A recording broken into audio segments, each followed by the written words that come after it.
ማንኛውም ወርቅና ብር ያለው ሰው ተጠፍጥፎ ሲያበቃ ፊቱ ጎኑና ጀርባዎቹ ይቀጡበታል ይላል መቼ ነው ቅጣቱ ካላችሁ የውመ ይህማ عليها في نار جهنم ዘካ ስነፍግ የራሳችን ሐቅ ሳይሆን የከለከልነው የድሆችን ሐቅ በራሳችን ገንዘብ ውስጥ ተቀላቅሎ ካልበላ ነው ይያልን ነው ያለው ማለት ነው ስለዚህ ዘካ መስጠት ከተሰጪው የበለጠ ጥቅሙ ለሰጪው ነው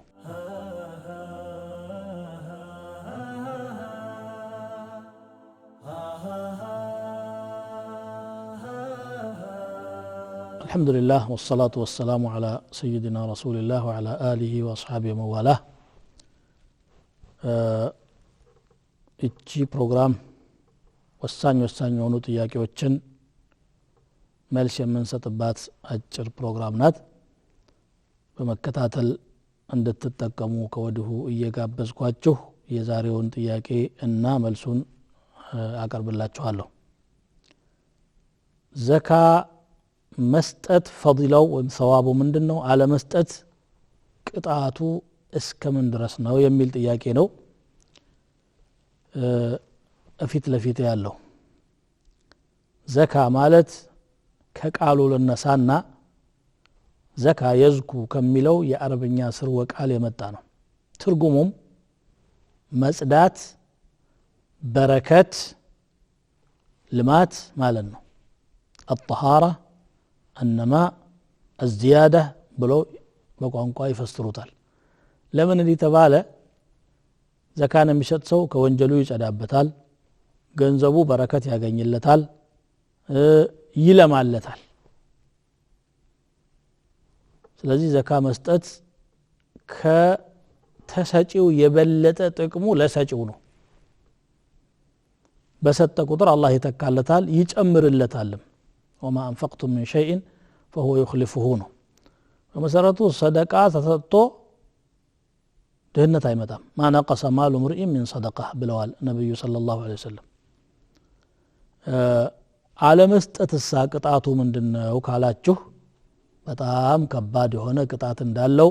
ቁርአን ይናገራል قال الله تبارك وتعالى والذين يكنزون الذهب والفضة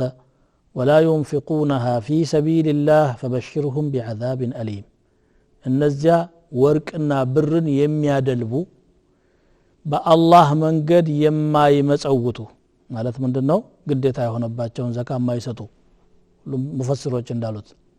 እነኚህ ሰዎች አሳማሚ ቅጣት ተዘጋጅቶላቸዋል አብስራቸው ይላል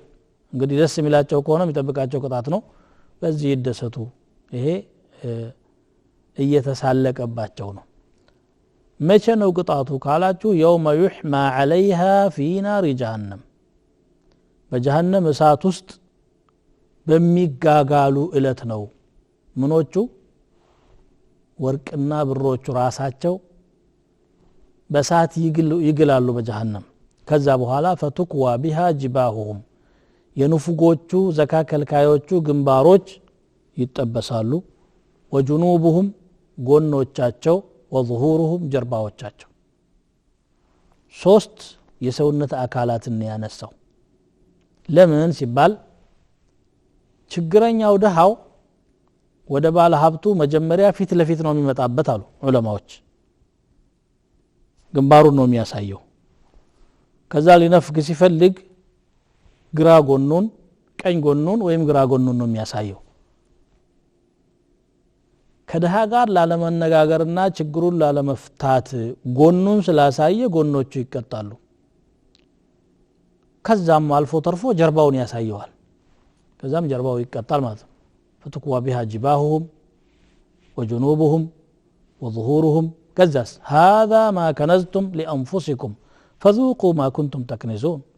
ይሄነዋ ለራሳችሁ ስታደልቡት የነበረው ያከማቻችሁት ወርቅና ብር እኮ ነው ቅመሱ የምታዳብሩት የነበረውን ይላል እንዲህ በዚህ ይቀጣል ማለት ነው ወርቅና ብር ሲባል ወርቅና ብር የሚባሉት ማቴሪያሎች ብቻ ሳይሆን እነሱን ተክቶ የሚሰራ ዘካ የሚወጣበት ገንዘብ ሁሉ የዚሁ አይነት መዘዝ ያስከትላል ዘካው ካልተወጣ በስተቀር ما من صاحب ذهب ولا فضة إلا صفحت صفائح فتكوى بها جنباه وظهره وجبينه أو كما قال صلى الله عليه وسلم بحديث ينونو معنا دقموت ማንኛውም ወርቅና ብር ያለው ሰው ተጠፍጥፎ ሲያበቃ ፊቱ ጎኑና ጀርባዎቹ ይቀጡበታል وما من صاحب إبل የግመል ባለቤት ሆኖ ደግሞ ዘካዋን ካልሰጠ ሰፊ ሜዳ ላይ አላህ ዘርግቶ ያስተኛውና ግመሎቹ እንደሚወቃ እህል አውድማ ላይ እየረመረሙት ይዞራሉ መልሰው ይመጣሉ በእግሮቻቸው فتطأه بأخفافها نومله وما من صاحب غنم لا يؤدي زكاتها إلا بطح لها بقاع قرقر فتنطحه بقرونها وتطأه بأخفافها أو كما قال صلى الله عليه وسلم من يوم يفيل بالبيتونو زكاون ما يستكونه سفي ميدا لا تزرقتو بقروتشاتشوم يرمرموتال بكندوتشاتشوم يوغوتال كلما ذهبت أولاها عادت أخراها أو كما قال صلى الله عليه وسلم من يوم بدن ባለፈ ቁጥር ሌላኛው ይተካል እንዲህ እየተተካኩ ያው እንደ አውድማ ወቂያ ማለት ነው በዚህ መልኩ ይቀጣል ብለው ተናግረዋል ዘካ ስንነፍግ የራሳችን ሐቅ ሳይሆን የከለከልነው የድሆችን ሐቅ በራሳችን ገንዘብ ውስጥ ተቀላቅሎ ካልበላ ነው ይያልን ነው ያለው ማለት ነው والذين في اموالهم حق معلوم للسائل والمحروم ገንዘባቸው ውስጥ የታወቀ ሐቅ ለለማኝና ሀብት ለተረፈገ ሰው ያለባቸው በማለት አላህ እንደገለጸው ይሄ የሰው ሐቅ ነው ከወንጀላችንም እንጽዳ ከቅጣትም እንዳን ከአላህም በረከት እናገኝበት ነው የምለው ሰዓታችን አልቋልና እዚህ እንሰነባበታለን والسلام عليكم ورحمة الله وبركاته